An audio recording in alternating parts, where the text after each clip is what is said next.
kadang-kadang bertemu dengan orang-orang tertentu, siapapun dia, yang mempengaruhi hidup kita.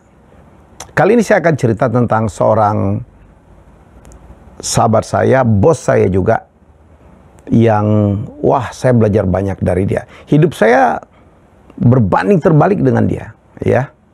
Saya sekolah tinggi, beliau tidak.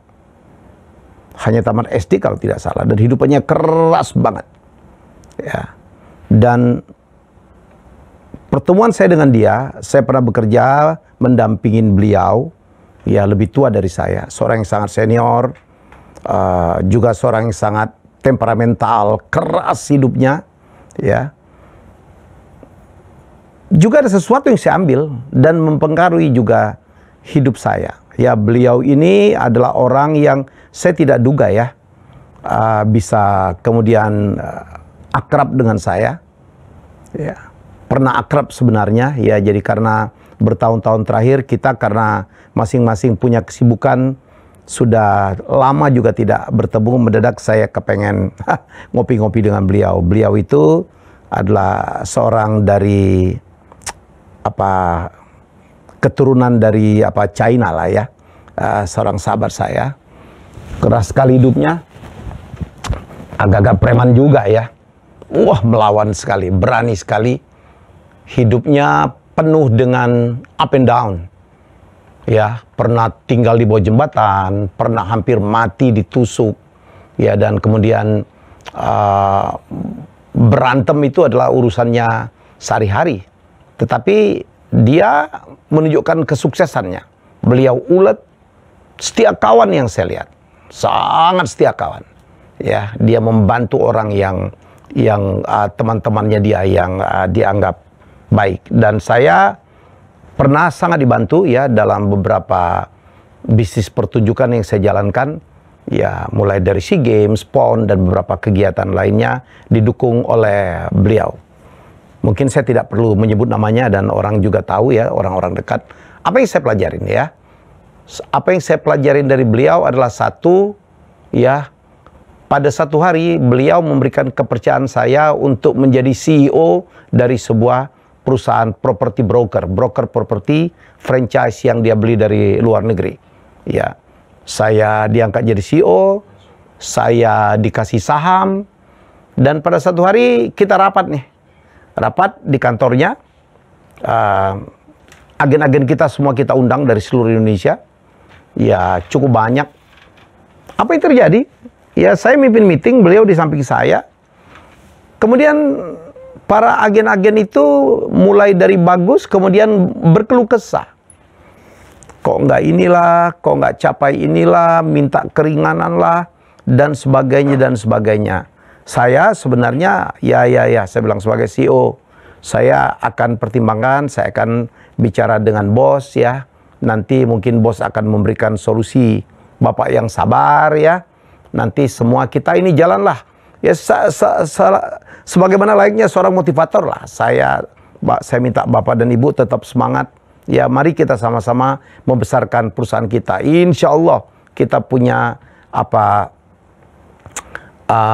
nama baik, ya, karena kita berasal dari franchise properti broker dari luar negeri yang sangat terkenal gitu. Itu adalah modal. Terus ada nama saya, ya, nama saya itu bisa dijual lah, ya, karena ini CEO-nya adalah Helmi Yahya, ya.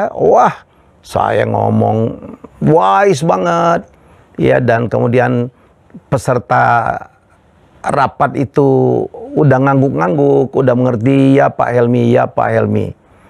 Tapi apa yang terjadi? Bos saya, partner saya ini, ya, dia gebrak meja. Apa dia bilang? Lu cengeng semua.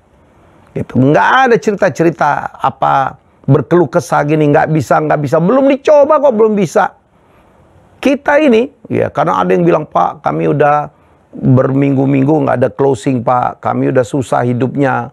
Kita ini cengeng semua. Karena tidak bisa dapat rezeki. Nggak ada. Itu adalah orang yang malas, dia bilang. Nih, saya pernah kerja apapun. Jangan lihat gue sekarang, ya. Gue sekarang punya gedung bertingkat banyak sekali.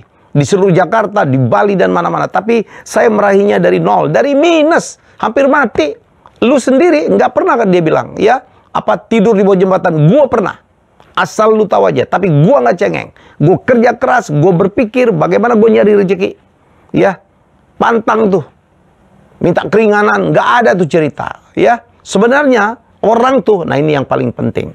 Nggak mungkin orang itu nggak bisa dapat rezeki, kata dia bilang. Ya, di Indonesia ini. Negara kita nih hebat. Penduduknya banyak. Jangan cerita apa minta tolong sama orang, bertahun-tahun minta tolong sama orang, nggak ada peningkatan hidupnya.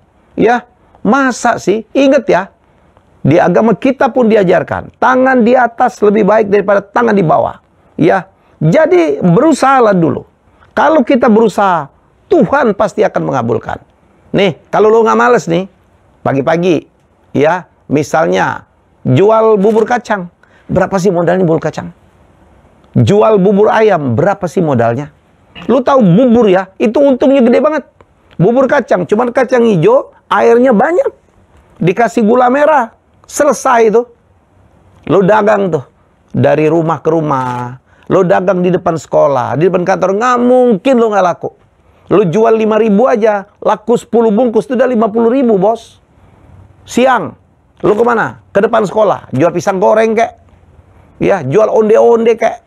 Pisang goreng untungnya gede, bos. Wah, dia gituin. Ya, pasti lu dapat duit. Kalau cuma nyari 50.000, 100.000 aja, gampang banget itu. Sore, lo jualan apa lagi? Ya, jadi puter hidup lo. Puter apa? Jual apa lagi dia bilang? Jual soto. Soto juga untungnya gede. Soto ayam, tuh ayamnya cuma disuir-suir doang, isinya kuah, sisanya kuah, air, tambah nasi, harganya bisa 10.000. Modalnya paling berapa sih? Ya, jadi kalau pagi lo untung 50.000, siang lo untung 100.000, malam lo untung 100.000, 250.000, itu 7,5 juta. Asal lu mau kerja dan jangan malu. Ya, jangan gengsi. Wah, gue diem loh. Saya diem, iya juga. Dan muka saya kayak ditampar tuh. Ya, saya kan waktu itu berusaha wise ya. Berusaha untuk mengerti kesulitan orang. Tapi dia balik. Itu semua peserta rapat itu terdiam. Ada yang bilang, ya bos, ya bos. Ya, jadi gitu ya.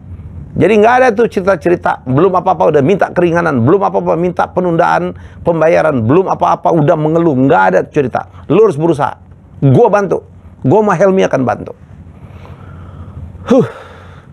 Sejak itu saya sering ceritakan tuh di seminar-seminar saya cerita ini. Bahwa kadang-kadang kita merenung juga ya. Banyak orang tuh kadang-kadang, mohon maaf. Ya. Hidupnya tergantung orang. Ya. Di WA sekarang banyak sekali minta tolong ini, minta tolong itu tanpa kita kenal sama sekali.